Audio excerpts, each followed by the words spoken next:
بسم الله الرحمن الرحيم لا حول ولا قوة إلا بالله العلي العظيم الحمد لله رب العالمين وصلى الله على سيدنا محمد وعلى الطيبين الطاهرين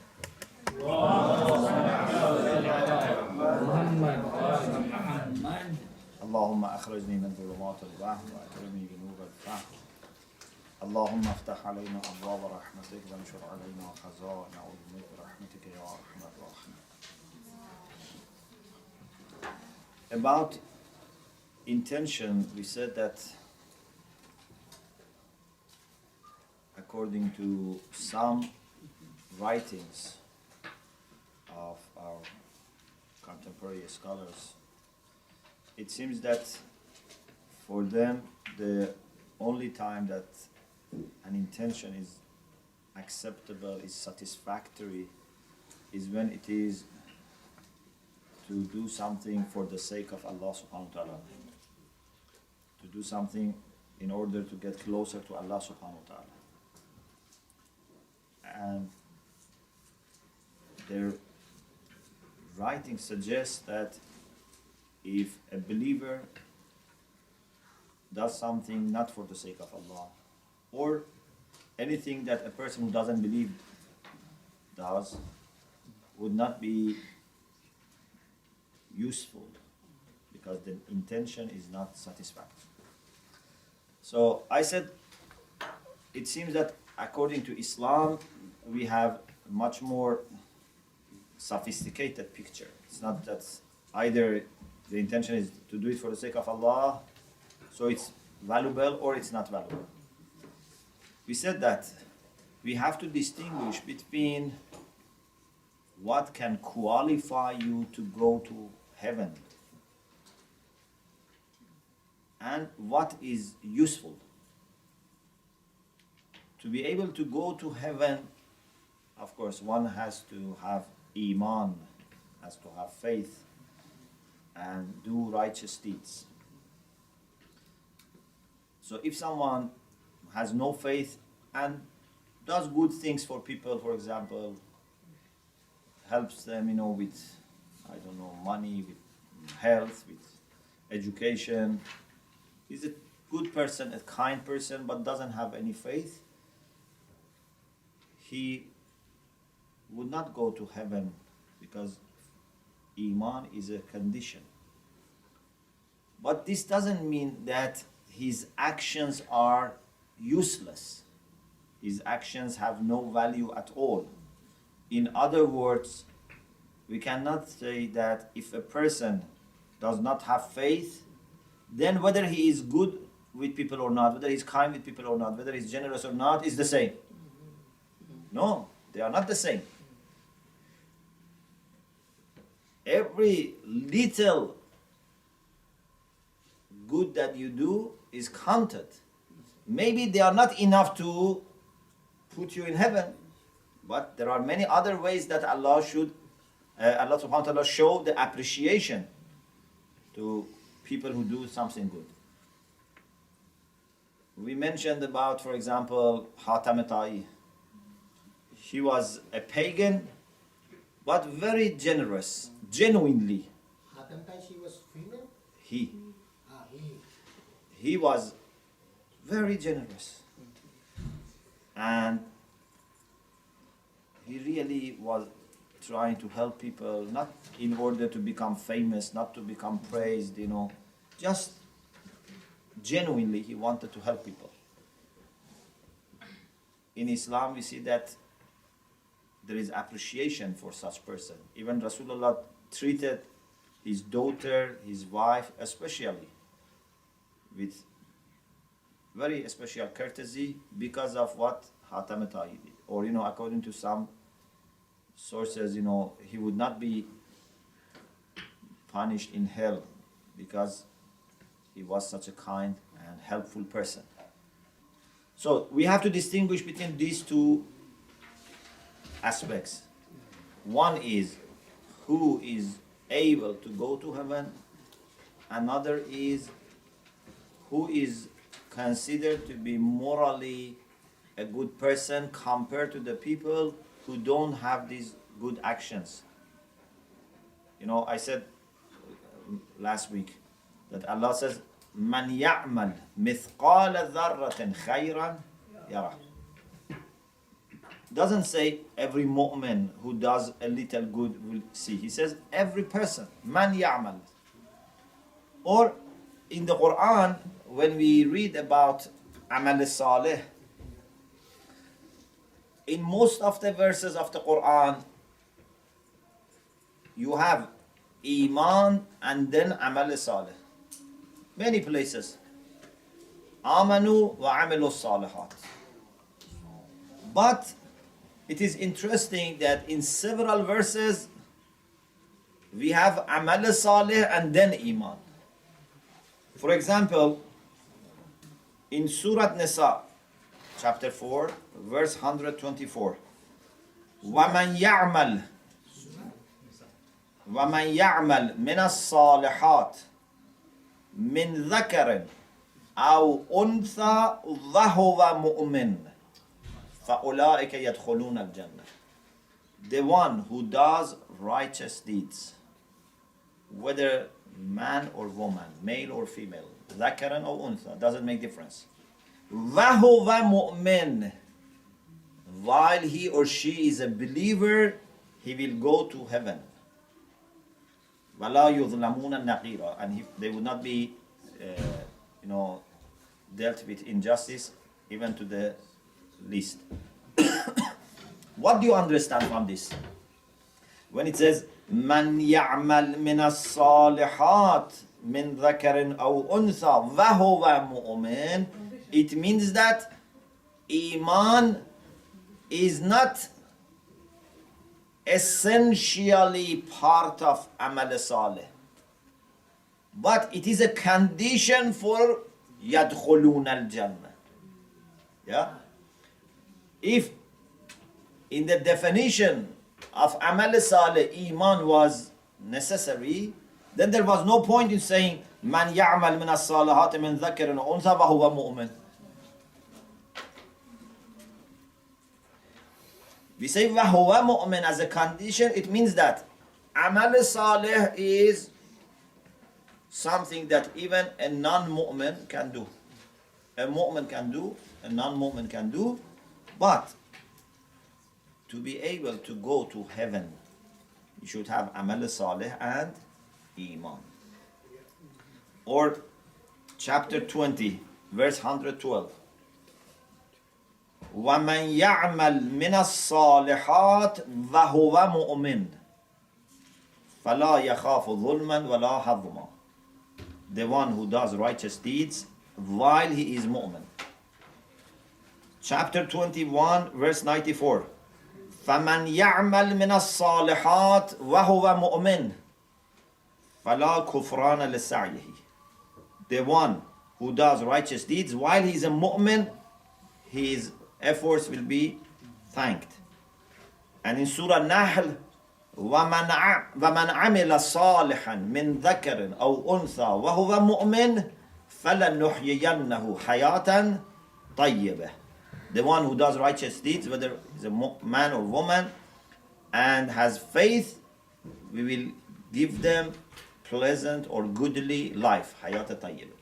So, these four verses mention Iman after Amal Saleh as a condition for being promoted so high that you can go to heaven, or for example to have Hayat tayyib, and so on and so forth.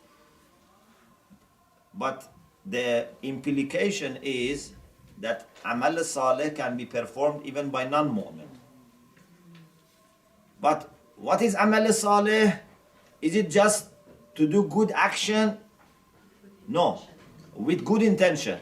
So now we have to find what can be a good intention that a person who is not faithful can have. What type of good intention can a person who doesn't have faith have? Okay, so it seems that according to the Quran, we can imagine an action to be considered as amal salih separate from iman. Iman can join amal salih and make it, very special, make it, something that can elevate you to the situation that you can go to heaven. But it seems that to be able to conceive, to imagine amal saleh, iman is not a condition for amal saleh by itself. If iman by itself was a condition, there was no need to say man amila salihan min dhakarin wa untha wa huwa mu'min. Okay, do you understand? You get the point? We cannot say, for example, every father who is a man, for example, then so and so. To be a man for father is essential quality. So it doesn't make sense to say every father who is also a man.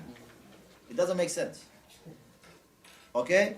When we say man amila salihan min dhakarin wa huwa mu'min, it means that wa huwa mu'min is not a requirement for amal salih in its essence.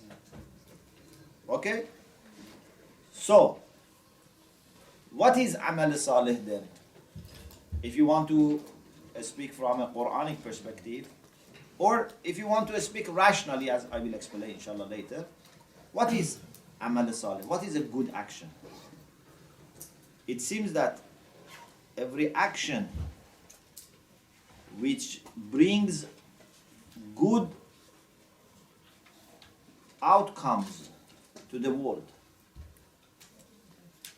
every action which brings some good outcomes to the world, either to yourself, to other people, I don't know, maybe to an animal, maybe you are helping an animal, maybe you are giving food to a bird, maybe you are looking after a plant, maybe you give water to a thirsty flower.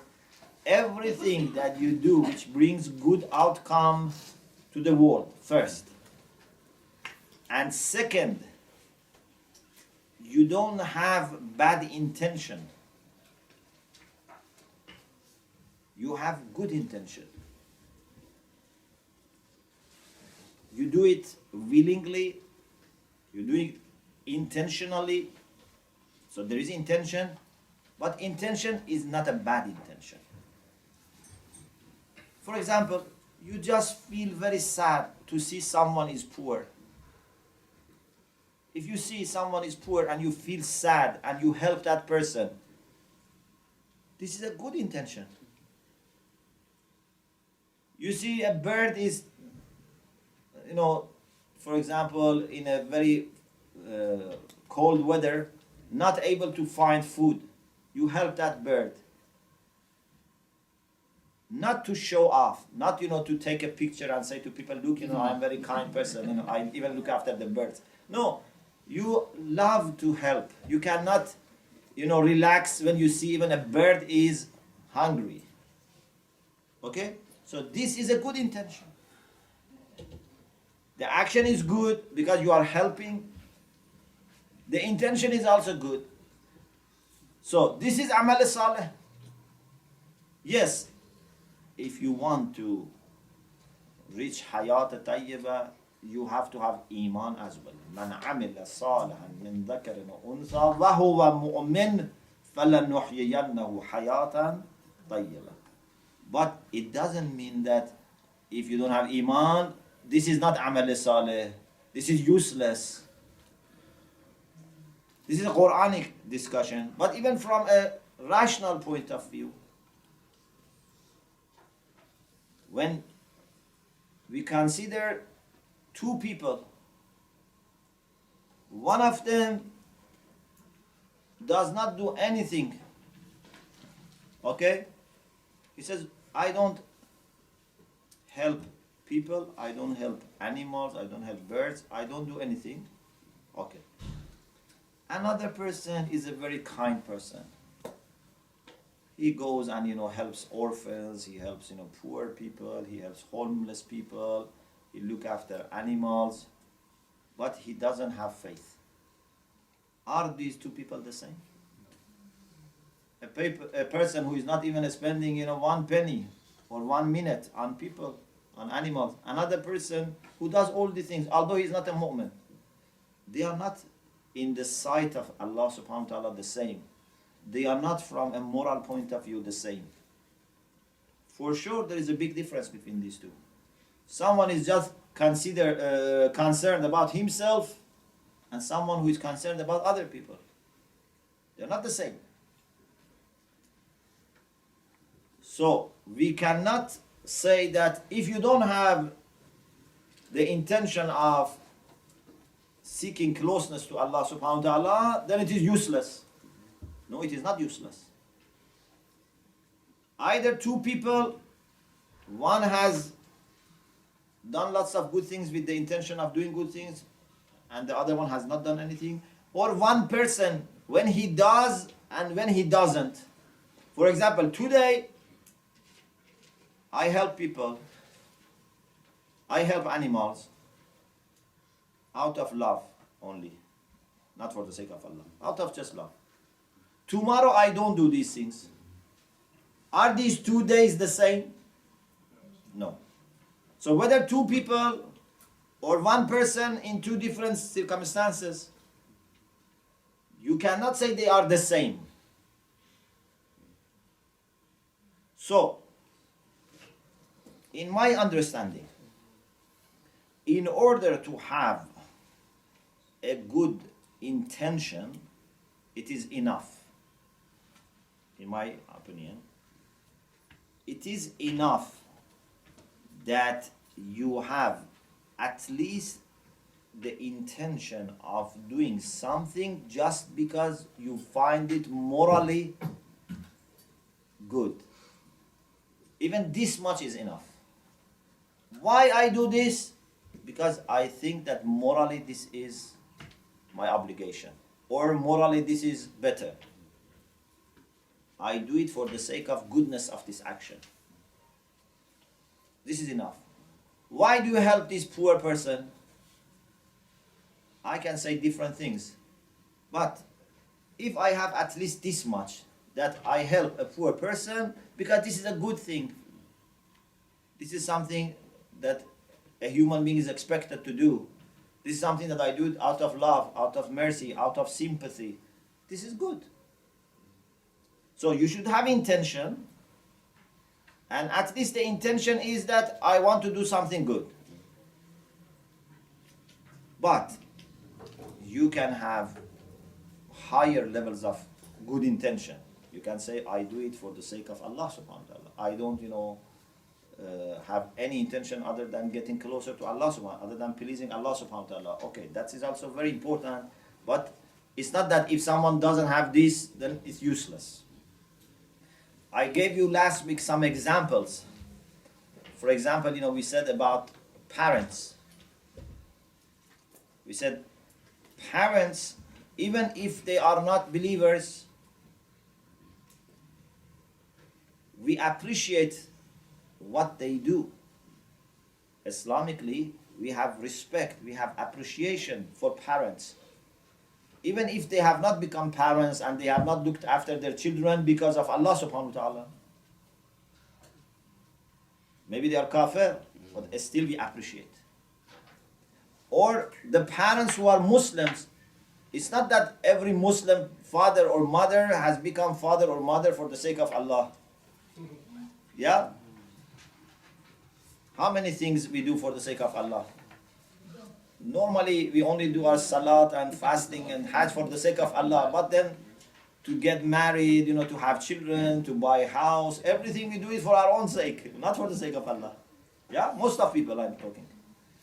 So, still, we appreciate this mother who is mother and doing her duty towards her child as a mother, even if it is not for the sake of Allah. Of course, if it is for the sake of Allah, it's better. But even if it's not for the sake of Allah, we appreciate. Compared to a person who doesn't do this. Okay? So, there are different levels. as soon as a person decides to do something which is good because it is good, because there is a moral sense here, a moral commitment here, a moral consciousness here, that he feels that I should do something good, I have responsibility towards other people, this makes an action good. But of course it can be always better and better. We have a notion that we find in some hadith, and that is the notion of hur, free. You know, Imam Ali alayhi salam said there are three groups of people. Some people worship Allah subhanahu wa ta'ala because they have fear of going to hell. So, in order not to go to hell, they worship Allah subhanahu wa ta'ala. This is the worship of slaves. Ibadatul abid, slaves. There are people who worship Allah subhanahu wa ta'ala because they want to go to heaven. These are tujjar, these are businessmen. Yeah, they calculate. As you know, if I do this, I will gain more. So, this is ibadatul tujjar. But there are people that worship Allah subhanahu wa ta'ala out of love, because they find Allah subhanahu wa ta'ala to be a person who deserves ibadah. This is tilka ibadatul ahrar. Okay, this is ahrar. Another case, I will come back to this inshallah.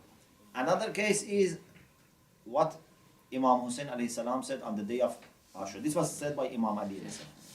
On the day of Ashura, Imam Hussein alayhi salam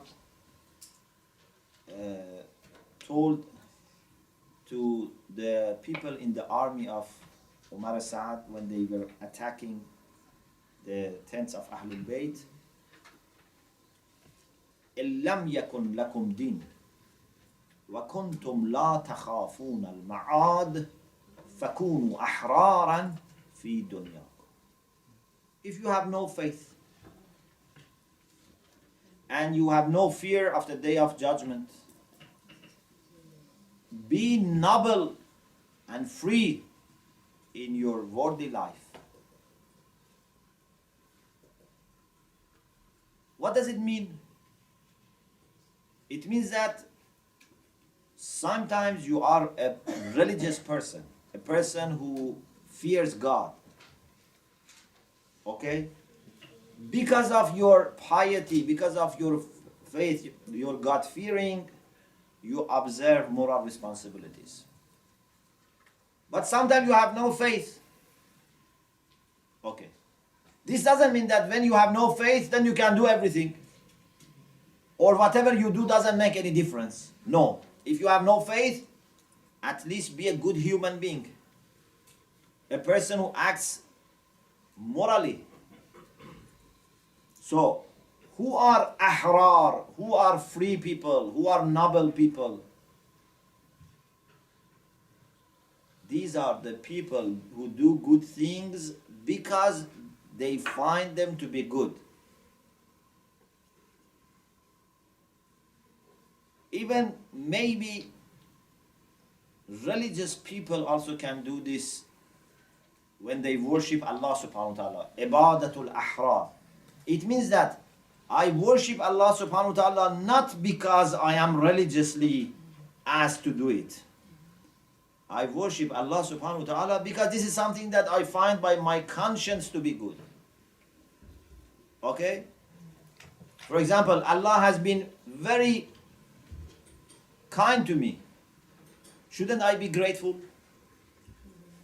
I have to be grateful to Him. Do I need to be a religious person to understand this? No. Even if you are not a religious person, you try to be kind to people. If someone has been helping you all your life, how much you will thank him? Now imagine, for example, if from childhood someone has been sending you money to go to a school, then to college, then university. He has been paying for your books, for your, I don't know, everything. How much you want to thank him? Say, I cannot thank him enough. I want to die for this person. Yeah, he has been so kind that since my childhood has always supported me. Okay? But now add to this, not only he has given you money for your study, he has also providing you with food, with dress, with your father, mother, brother, sister. Everything has come from him. So how much grateful you have to be? There is no limit. So to be hur, to be free or to be noble means that you do things because you feel that you have moral responsibility to do this. I think this is very important level. And if people have this level of awareness, they are good people. I'm not saying they go to heaven or they don't go to heaven. That's another issue. To go to heaven, one has to have also iman. But I'm saying these are good people. These are people who maybe actually sooner or later they become mu'min. And even if they don't become mu'min because, for example, truth has not been presented to them properly or whatever, Allah subhanahu wa ta'ala would be very kind with them. Because there is this moral consciousness. They have good qualities. So, from Islamic point of view, for having a good action, we need to have husn fi'li, goodness of the action, plus husn fa'ili, goodness of the agent, and goodness of agent comes when there is intention, you do it intentionally, and at least you do it because you find it to be good. As a hur, as a free, as a noble person, you want to do it. Of course, if you do it for the sake of Allah subhanahu wa ta'ala, then the value can increase. So this is something that I wanted to mention. There is also another discussion which is maybe taking some time, and inshallah I will start and see how much we can, progress. You remember we said that there are 3 types of teleological view. Teleological view is the view that an action is good when it brings about good outcomes, good results, yeah? Then there are either egoists or altruists or universalists. You remember? Egoists are those who say that the good results should come to the agent.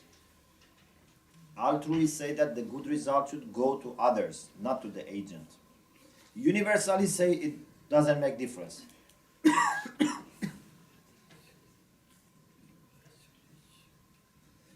It's a matter of number. You should try to have maximum number of people who benefit. You can count yourself also as one of those people. Okay. What is Islamic view? Are we teleological or not? And if we are teleological, are we egoists or altruists or universalists? Some writers say that it seems that in Islam we are not teleological, we are deontologists. Why? They say because Deontologist. Deontology was the idea that, like Kant, you do something because you have moral obligation, regardless of the outcomes. They say we are deontologists because in Islam, we are after our obligations, our wajibat, our wazaif. We have to make sure that we perform our obligations. You know, sometimes they quote this sentence from Imam Khomeini. You know, Imam Khomeini used to say this, that ما معمور به تکلیف هستیم نه نتیجه ما معمور به وظیفه هستیم. During the war, you know, he used to say this a lot. It meant that we are responsible to do our duties. We are not responsible for the outcome. Okay? So we have to defend our country. Whether we are going to be victorious or not, this is not our obligation. Our obligation is to defend our countries. Okay? So he used to repeat this. So some people say that it seems that Imam Khomeini also had this idea that we have a command, we have an obligation, we have taklif, and we should do it regardless of the results. But this is not what he meant, and this is not Islamic idea, that you do something regardless of outcomes. In Islam, everything which becomes obligatory or everything which is prohibited, whether it is wajib or haram, as I explained for you before, is because of some real interest or harms behind it. Why I have duty of seeking knowledge? Why utlubul ilm? Why you have to seek knowledge? Because there is something really good that you can achieve when you go for knowledge. Okay? Why we should pray? Why we should fast? Why we should help each other? These are all because of some good outcomes. Okay? Or if something is prohibited, why drinking alcohol is prohibited? Why gambling is prohibited? Because they have really bad results. Okay? Allah subhanahu wa ta'ala,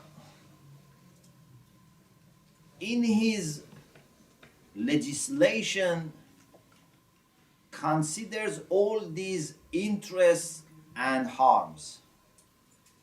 And he makes a law. For example, he says, you should say 5 times prayer every day.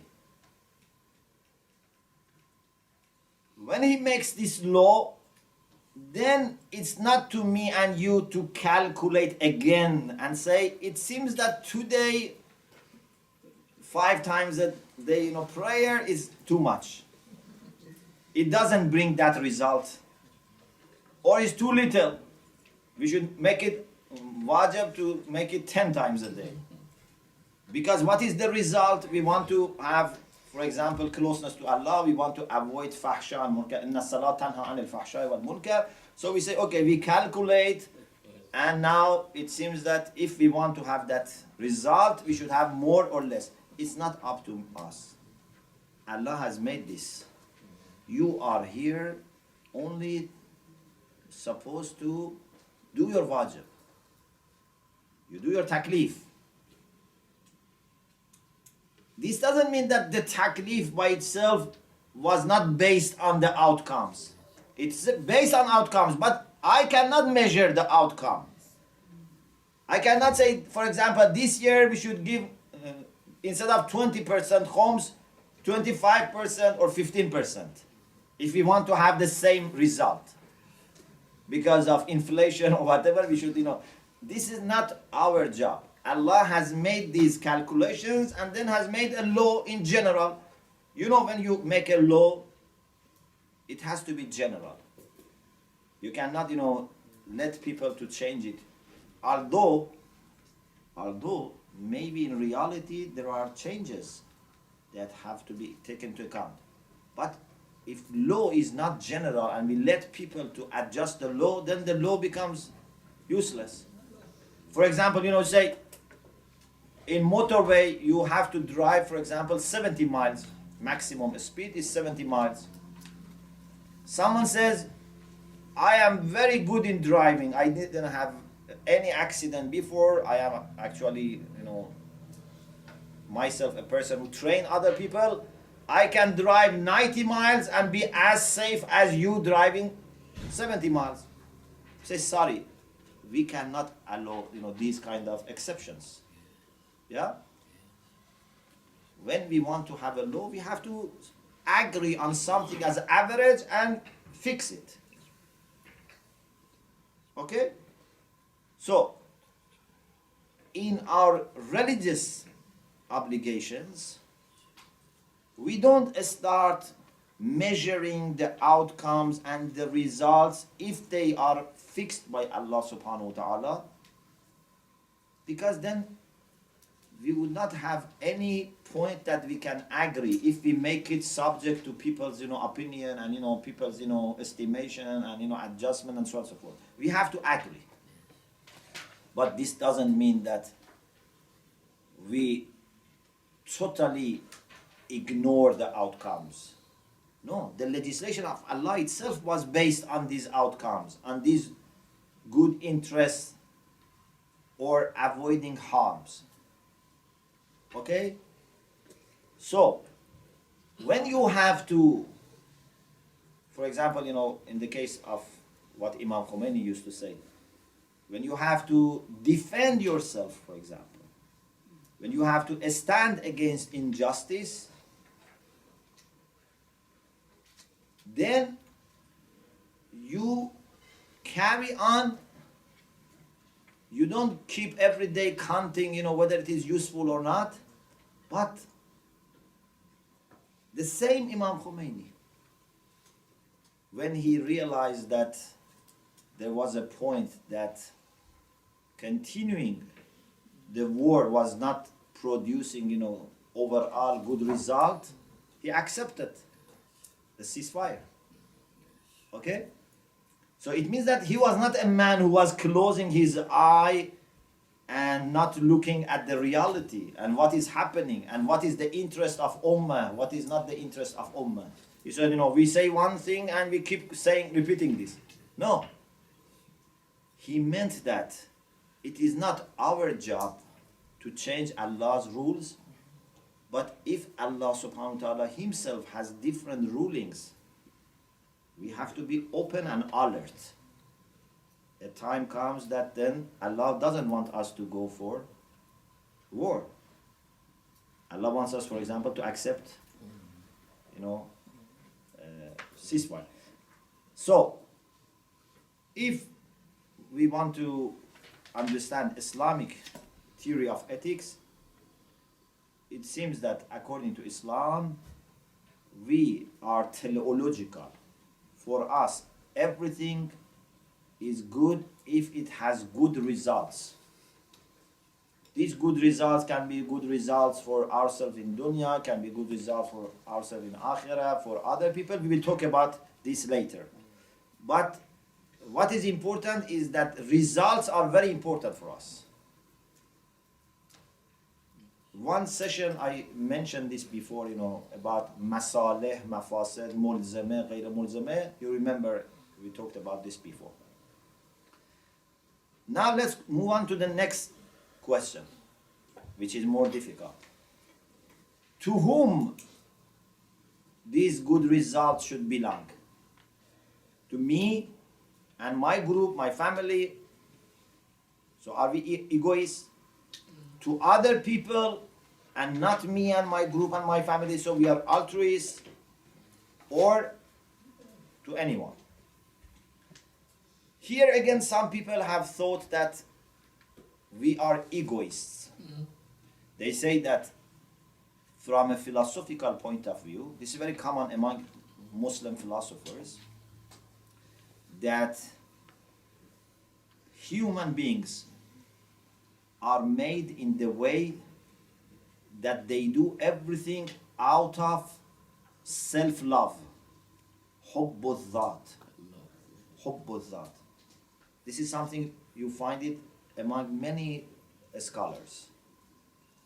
They say that whatever we do, in the end of the day, after careful examination, becomes clear that we do it out of love for ourselves, because we find it good for ourselves. Even when we worship Allah subhanahu wa ta'ala, even when we want to get close to Allah subhanahu wa ta'ala, why? They say because we find it good for ourselves. Or if you do it for the sake of reward, it's because you want something good for yourself. Even they say mothers, that we respect them a lot, but even mothers, they look after their children, they sacrifice their comfort for the children, but still they do it out of self-love, out of hubbu zat. They love their children because these children belong to them.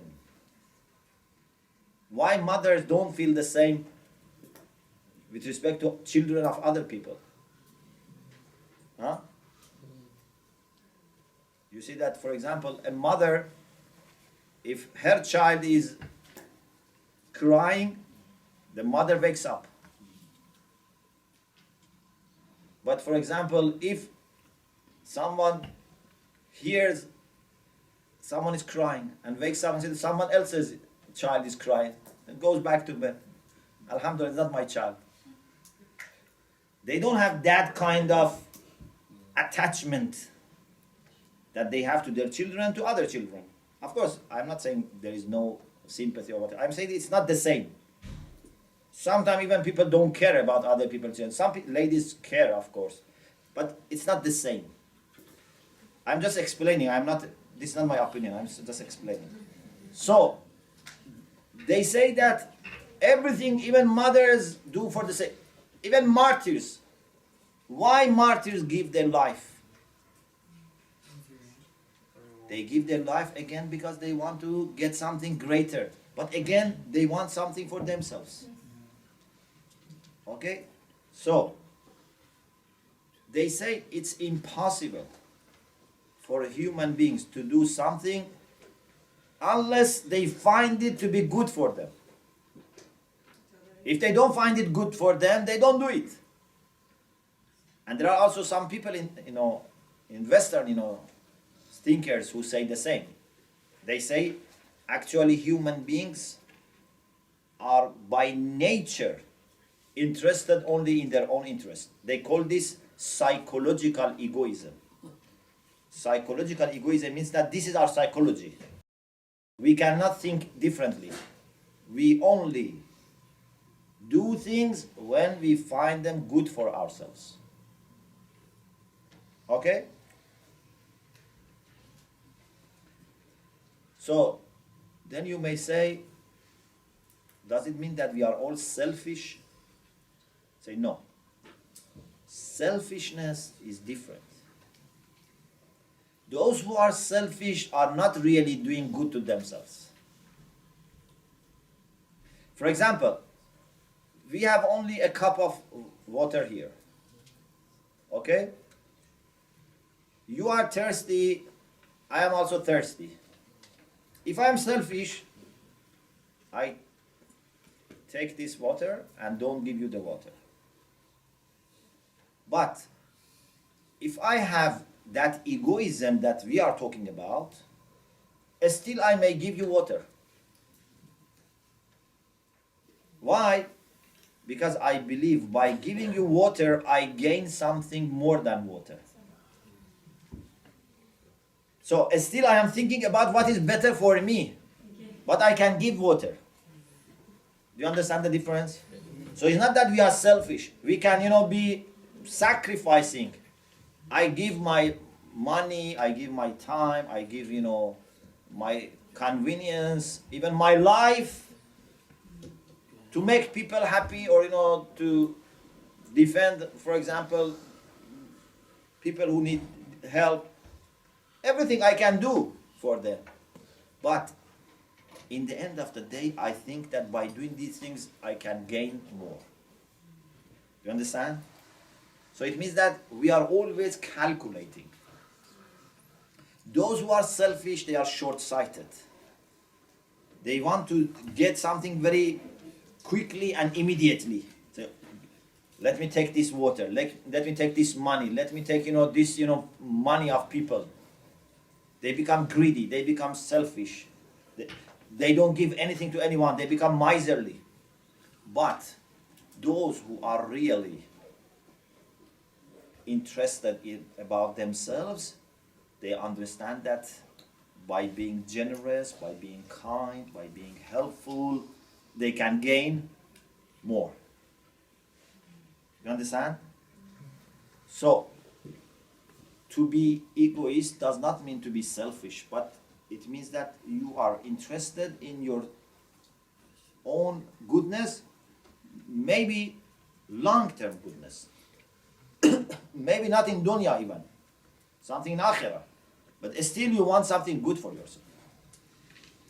This is an idea which is very common, but inshallah what I will explain next week, and I want you to think about it, is that although it is true that most of us, whatever we do is in order to benefit ourselves. Even when we do something for Allah, still it's to benefit ourselves. Even we do something, for our children, it's to benefit ourselves. But although this can be a common case, but I believe that it's possible for us to do things regardless of what I am going to benefit. We can do things just because they are good, not thinking, not intending to gain. This is something very important, very fundamental.